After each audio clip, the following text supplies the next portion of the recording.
चल चल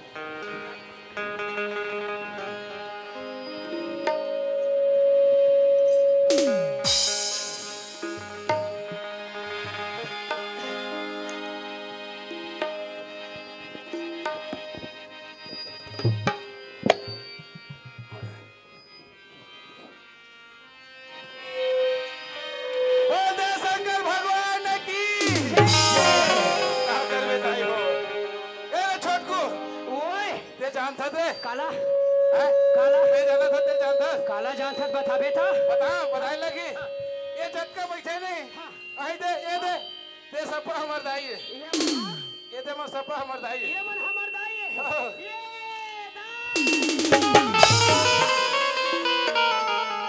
अब ये रात झटका बेचा वाले बैठे नहीं ये रहा हां ते सपा हमर दादा है ये मन हमर दादा है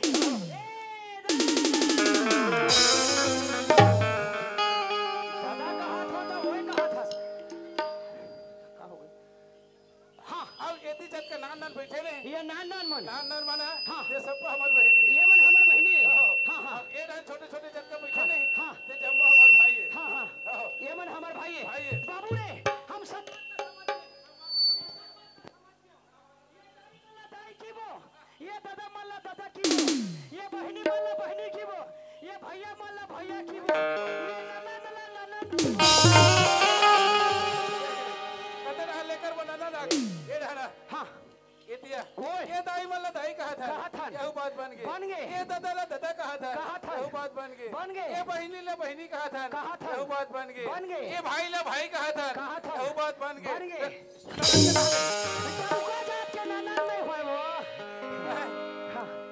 भाई छोटकू सोच सोच बता किसे बचाना है ऐसे ना कोई बात नहीं है भैया भगवान के नाम ला रहना है और ये बहुत सागर में पार होने हैं एक बार भगवान के नाम के जय बुला दे भैया बोल दे श्री रामचंद्र की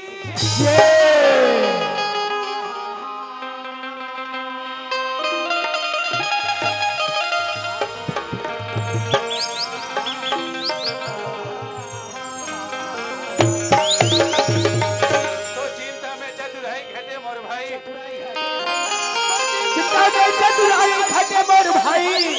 अब ये दुख में घटे शरीर पाप में लक्ष्मी घटे मोर भाई कह गए अरे उधर के सुरता लगले छोटको के सुरता लगले भैया अब ये जग में का कह के ते आए हस हरि भजन लगा हो कह के मोर भाई भैया अरे माया में ते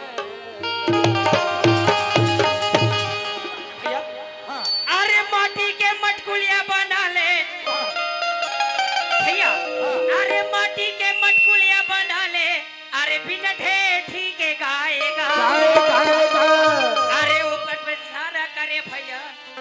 अरे कोरी कोरी नहीं भगवान के भजन लगा गा थे कि एकदम कहां ला देख के सुना था एक आ कहा थे कोरी कोरी लिख के भी है बिना ढेठी का ये जब तक नहीं बताए मैं छोट को तोड़ को हल्ला तोड़ के बैठा कस यार ते पढ़ेस नहीं पढ़ेस भाई मैं हां फिर पढ़े नहीं है जी अरे एक सिद्धि की था भोगवा अरे लइका मन मोला पढ़ाते मास्टर में पढ़ाता पढ़े मास्टर है लइका मन पढ़ाते तेज बात है बात ऐसा बात है भैया बात समझा था अरे माटी के मटकुलिया बना ले तेरे हमर दाई मन बना थे भैया ता कौन बना थे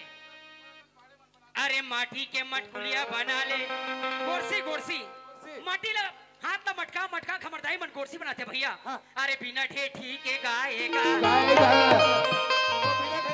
बिना ढेठी के गाए नहीं जाना नहीं जाना मैं ले बताता हूँ मैंने देखा मोर दाई देता हूँ बिना ढेठी गाय नहीं हैगा एकिया मैं तोला पूछता हूँ कुकरी ढेठी रिथे का कोई कुकरी वही बिना ढेठी गाय कोई बिना ढेठी गाय अरे माटी के मटकुलिया बना ले गोरसी अरे बिना ढेठी के गाएगा वो कुकरी बेचारी अंडा ला पारथे गोरसी ले जाकर रखा जाते 21 दिन ले सेवा जथा ला करथे अरे कोरी कोरी लही काबिया भैया तेन पढ़ते कर सती मोर बात नहीं समझा भाई अरे धन्य हमारे भाग भैया जेत बस्ती में के मौका मिल के भाई अरे बड़ा भाग मनुष्य जान पावा असुर दुर्लभ सब ग्रंथ आज ये बैठे तेनों में राम राम कहा थे, जागा तेनों में राम राम कहा थे, मर गए तेनों ला राम राम सत्य है लेगा थे भाई। ये राम के नाम असार है, बहुत ही सब बेकार है। अरे राम नाम है सारे जगत में भैया, आज राम के नाम सारी दुनिया मुझगर बोल भाई। अरे राम नाम है सारे जगत में मन में करो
अरे वाह रे माया तोरला बेटा, अरे ला बेटे हवस बड़े चुम चुम ले, अरे कैसे जोड़े ये कुटुम कबीरा, लगत हवे मोहला रोलो। आज ही लगे हैं मोर भाई, अरे बनत बनत में गजब के बनते ये बनत के बात है भैया। अरे बनत बनत में गजब के बनते और रोजे हो गए तिहार।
माता के पूजा करेला अभी तक लोग पता नहीं है या हो गए खोज रहे कोनो गली नहीं मिलत है। अब पूछा कौन ला एक जन वो छोटकू भाई है अगर जाने से ये बोल भौजी ला दिखाओ आगे ए छोटकू ये थी आदो जी भैया हमार घर तो भौजी है 4 बजे पूजा करे के तुहार घर भौजी हां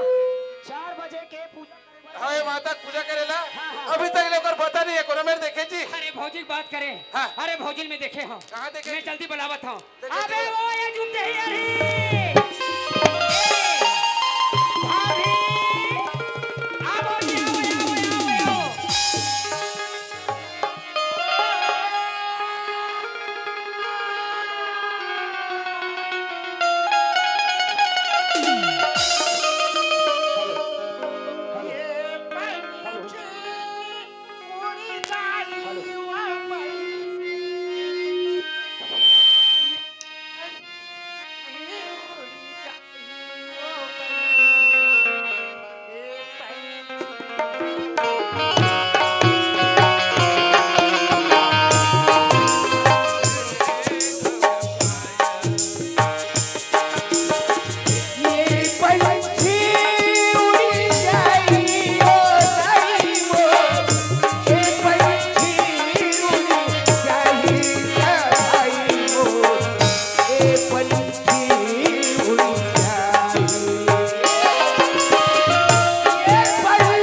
है तो याद है जी भजन मोर याद ले सुना देना ले सुन ले हाय छेली के पीछे भाग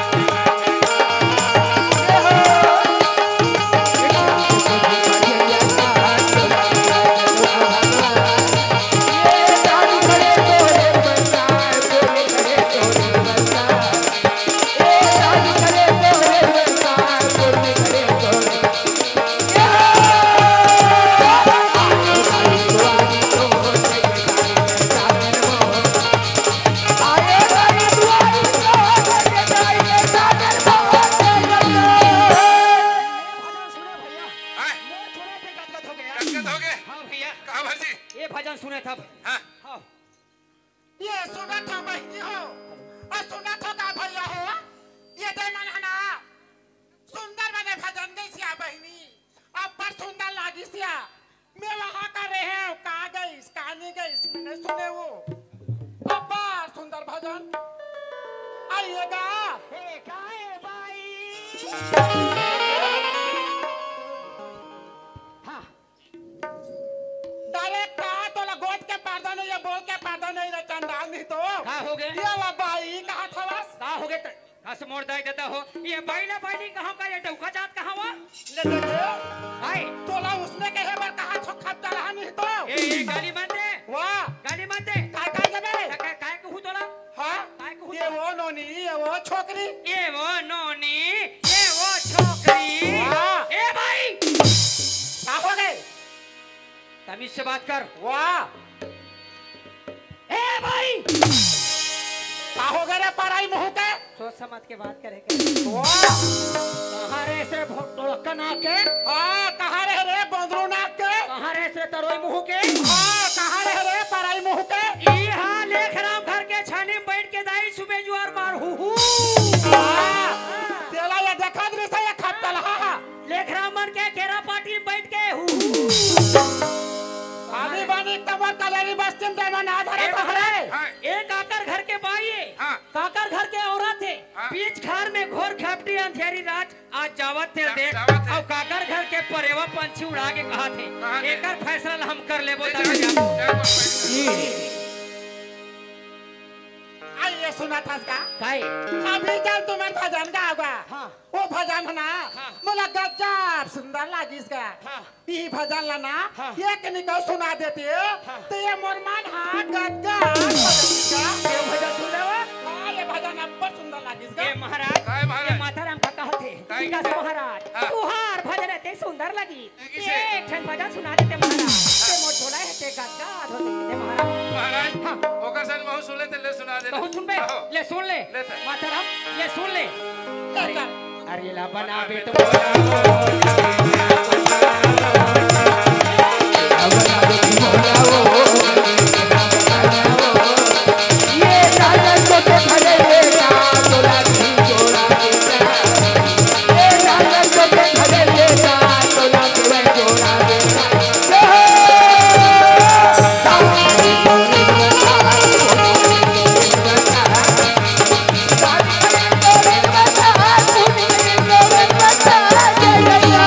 महाराज पैसा वाले थैले पहले बार भुला गए समय कैसे कर ऐसे कर हाँ। सुपे ले दू काटा धान ले चल अरे बेटा नवा महाराज धान आए तेल बार बार हम भजन सुनबे तब धरे की खोजा था महाराज आज भुला रे के तोर चल। नाश होतीस काहे तो 6 होती तो 7 होतीस तोर 6 17 20 25 18 हो जाए तो सब पुर जाए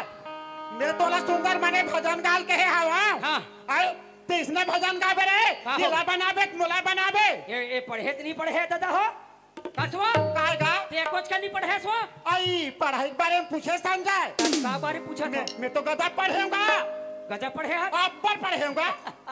ये अगर पढ़े नहीं तीस बार भैया हो तुम्हारी बात ना समझ जातीस ये बता काय ते काक दिन स्कूल के है सो हाँ मैं हफ्ता में 3 दिन जाऊंगा हफ्ता 3 दिन हाँ। कोई बात नहीं बाकी दिला नागा मार चल ये द्वार के जाऊं थोड़ थोथरा कीड़ा पड़ गए और रविवार के जाऊंगा और संडे के दिन जाऊंगा 3 दिन जाऊं हफ्ता में चमचम लेखा 15 बजे मैं कहना बताऊं दाई हो तू हर धमतरी जिला पर थे ना लेख राम धमतरी जिला हो सकत है हफ्ता 3 दिन खुलत होई इतवार के रविवार के संडे के माताराम अरे इतवार के रविवार के संडे के दिन स्कूल के कपाट है चमचम ले बंद थे ऐसे भांग भांग ले खुला ली तो बांगला है समझाए ए भाई तेन पढ़ास मोर बात नहीं समझे मैं तो ये बात बोले हूं केला गुरु बनावे मोला गुरु बनावे आई वसना कहेगा तब फिर मैं तोला गुरु बना हूं महाराज दोनों खुश रहा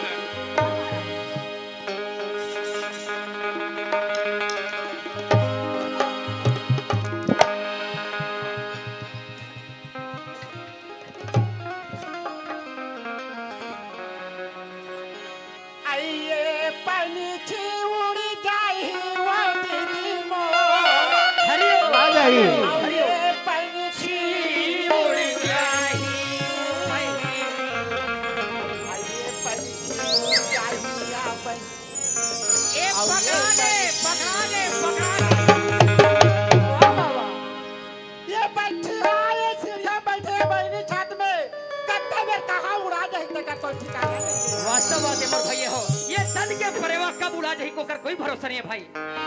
आइए उड़ गए भारत के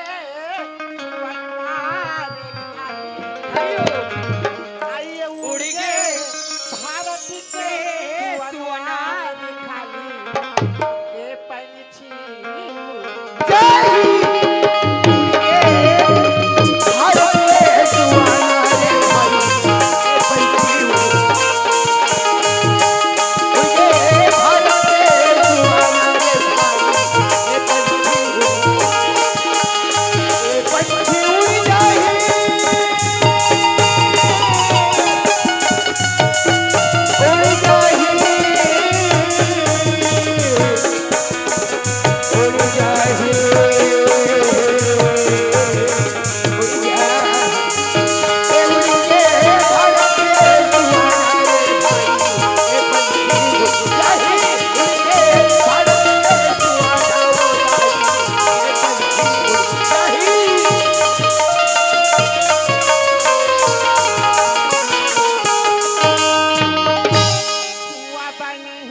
महात्मा गांधी